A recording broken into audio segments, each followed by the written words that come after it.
Buenos días para todas y para todos. Vamos a hablar hoy sobre la utilidad de la filosofía para la vida.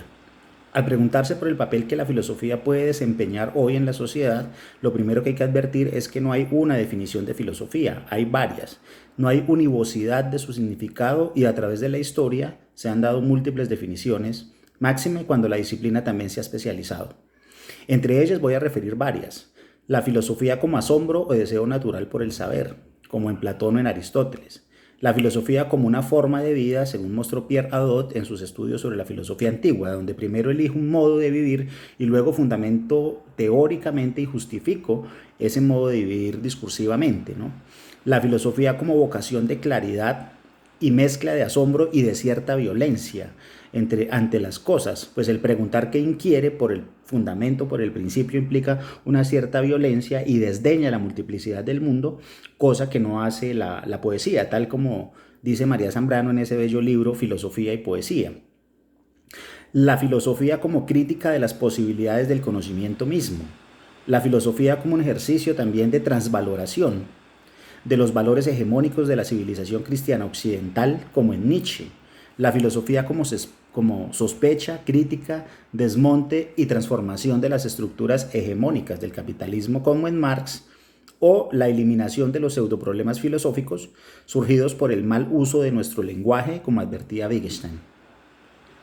También encontramos las distintas definiciones surgidas en cada una de las corrientes filosóficas modernas, producto, como ya se dijo, de la correlativa especialización de la disciplina, y entre ellas encontramos la filosofía concebida como análisis lógico del lenguaje, aniquilación de los problemas metafísicos o búsqueda de lenguajes lógicamente perfectos, como en la filosofía analítica o en el positivismo lógico, o como la descripción de los fenómenos, de lo que aparece y el esclarecimiento de la experiencia, como en la fenomenología, o como superación de la dominación y la alienación producida por el sistema capitalista, entendido ese sistema capitalista como una totalidad contradictoria, tal como en los miembros de la Escuela de Frankfurt.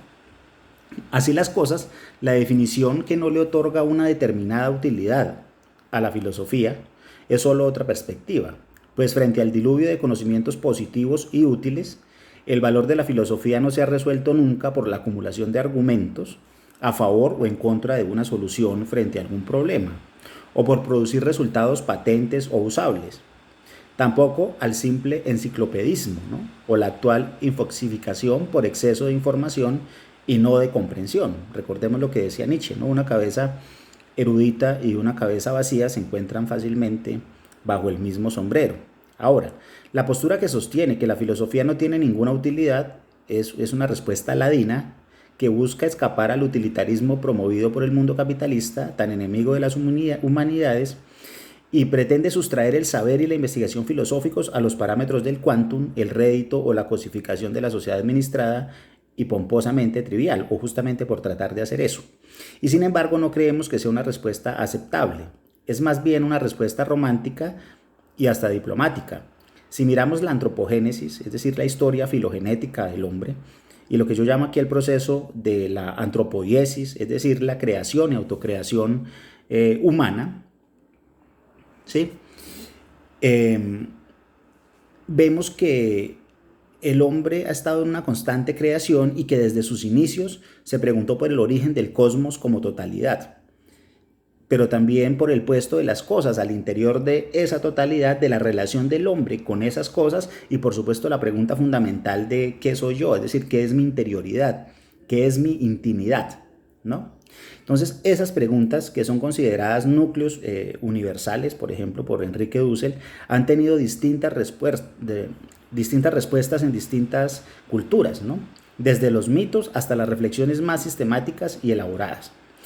Podemos decir entonces que los mitos y la filosofía son solo formas de tratar con la realidad, de abrir un espacio vital en el mundo que lo haga vivible, habitable. De tal manera que si la realidad se le presenta al hombre inicialmente como resistencia, tal como decía el padre de la antropología filosófica, el alemán Max Scheler, entonces ese espacio vital que abre el hombre le permite morarlo con cierta seguridad, con cierta normalidad, con cierta tranquilidad. Entonces, al interior de esto no tiene mucha relevancia, ni tiene mucho asidero realmente, ni mucho fundamento hablar del paso de un mito a un logos, puesto que el mito mismo también es producto ya del logos. Que se sepa, los animales no tienen logos ni crean mitos siquiera. Entonces, esa división que se hace clásicamente en la enseñanza de la filosofía tampoco tendría ningún asidero desde este punto de vista. Ahora, la filosofía entonces no surgió como un saber desinteresado o como un mero saber por el saber, sino que desde los comienzos hasta hoy ha estado vinculada con la necesidad de vivir, en un sentido amplio, con la necesidad de saber qué son las cosas, qué soy yo, cuál es el sentido de mi existencia. Por eso decía Ortega y Gasset, no vivimos para pensar, sino al revés, pensamos para lograr pervivir. Hasta ahí Ortega. Es así porque estas preguntas y las distintas respuestas que se ofrezcan son necesarias para la vida. La filosofía no fue fruto de un saber desinteresado, como se ha dicho, sino un producto del principio de autoconservación, como pensaba Nietzsche. Esta perspectiva es pragmática y no utilitarista en el sentido de la racionalidad instrumental actual, pues no es el valor o la acumulación el horizonte del filosofar, sino ante todo es un saber para poder vivir, para poder morir tranquilamente, para entender mejor las contradicciones y los dilemas de la existencia cotidiana y también hay que decirlo, para entender mejor los problemas del mundo político y social. Hechas las anteriores digresiones, podemos preguntarnos, ¿qué papel juega la filosofía? ¿Para qué nos sirve? ¿Qué tarea tiene el filósofo hoy? Creo que la respuesta resulta un poco más sencilla ahora. La filosofía es ciertamente un discurso sistemático, crítico y propositivo, lo que quiere decir que es una reflexión radical sobre un determinado objeto de conocimiento o algo que se toma como objeto de reflexión, la vida, la muerte, la libertad, la angustia, etcétera, donde se desvelan, se desmontan, se deconstruyen las concepciones ordinarias y del sentido común, generando a su vez otras posibilidades de comprender, de entender y, por qué no, de actuar, de habérselas con ellas, como diría Ortega. Desde este punto de vista, es una práctica teórica que cuestiona la dadidad, lo naturalizado, lo establecido y que muestra, visibiliza lo ocultado, lo enmascarado por ciertas relaciones de poder, por la autoridad o por la tradición.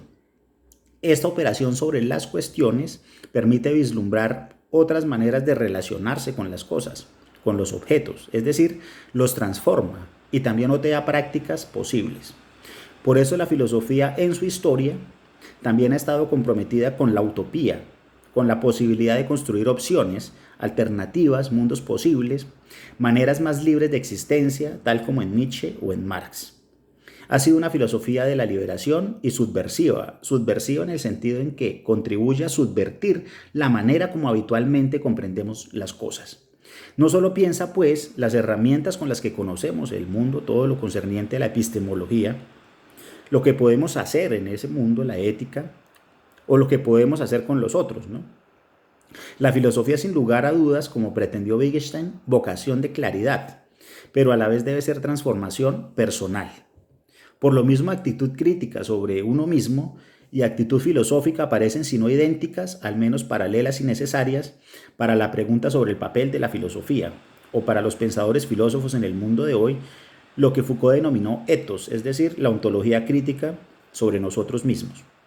Vale la pena recordar la actual corriente filosófica llamada Philosophical Life, que pretende una recuperación de la tarea del filósofo acudiendo, por ejemplo, a una sentencia epicúrea que dice: vano es el discurso del filósofo que no cura las enfermedades del alma. Hasta ahí Epicuro. Entonces, la tarea filosófica, más que la especulación, ha de estar al servicio de la vida filosófica.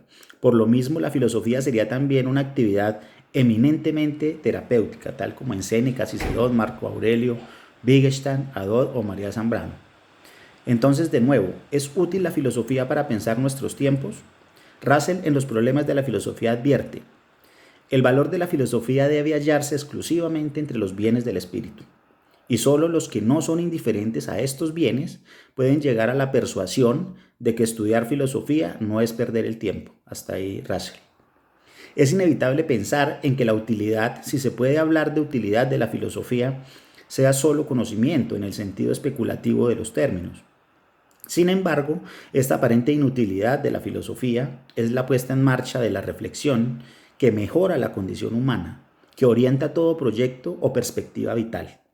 Sin las preguntas de la filosofía, y esto es fundamental, sin la reflexión, sin recabar sobre uno mismo, nuestra vida se reduce al mero dejarnos vivir.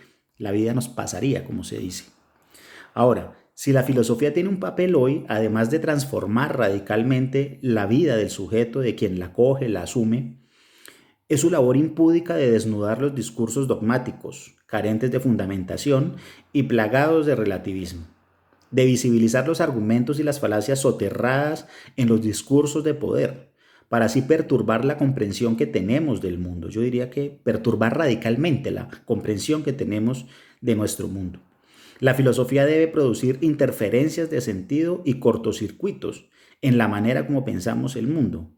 Debe generar disrupciones que nos lleven a evaluar cómo vivimos, cómo habitamos y cómo cohabitamos.